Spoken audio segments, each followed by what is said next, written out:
Nous sommes de retour dans la capitale malienne qui vivre au rythme des premiers Jeux de l'Alliance des États du Sahel. C'est le Kung Fu qui donne le coup d'envoi des compétitions sportives.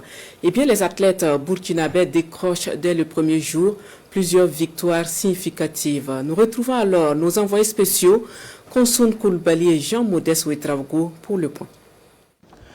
Première journée de compétition intense marquée par une prestation tonitruante des athlètes burkinabés en Kung Fu Wushu, surtout dans les épreuves de démonstration, les Taoko. Véritable sensation de la journée, Marvin Kalfa Milogo, jeune prodige du Wushu burkinabé, a enflammé la salle avec deux démonstrations aussi techniques que spectaculaires. Résultat, il récolte 2 médailles d'or et se fait un nom. Je me suis remémoré les conseils que j'ai eus depuis l'entraînement, notamment le conseil du président, du DTN et de mon entraîneur, et même de mes maîtres. Voilà, c'est toute cette force que j'ai accumulée et c'était bon. Cependant, Marvin Kalfa Milogo n'était pas seul. Son coéquipier Oumarou Ganda a affiché un excellent niveau lors de sa prestation. Après ces deux passages, la délégation burkinabé ajoute fièrement 2 médailles d'argent dans la besace. Avant les deux garçons, Rim Vanessa Semporé a décroché une médaille d'or en Daoushu et 2 d'argent en Sangyang et Kung Fu. Ladi Fatou Sana s'est également bien illustrée en combat dans la catégorie des 65 kg en venant à bout de la Nigérienne après 2 rounds. Je suis très contente d'avoir remporté ce deuxième prix. Donc, je remercie bien mon coach parce que c'est grâce à lui que j'ai remporté ce prix.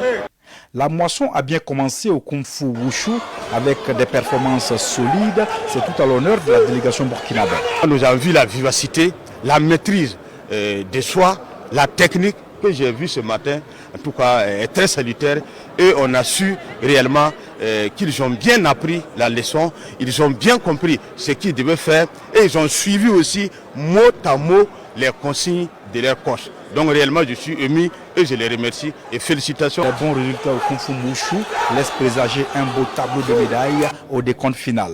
Cette première journée de compétition a vu la participation de l'un des ambassadeurs des Jeux de l'AUS, à savoir le Malien Modibo Keïta, ancien champion du monde de taekwondo. Je peux dire que j'ai été impressionné par l'aptitude et la qualité en fait des athlètes.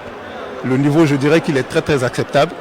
Après le reste, je pense que la fédération doit mettre tout en œuvre de telle sorte que les athlètes soient mis dans les conditions afin qu'ils puissent être au même niveau que les athlètes de haut niveau dans les compétitions internationales. Je tiens à utiliser votre micro pour déjà passer le bonjour à mon pays frère, le Burkina. Je salue tout le peuple burkinabé. Je salue le président de la transition, le capitaine Ibrahim. Et que Dieu fasse que nos nations, comme j'ai dit, le Burkina, le Niger et le Mali, qu'on fasse un. Ce mardi, ce sont les judokas qui seront à l'honneur, toujours au Palais des Sports, Salmatou Maïga.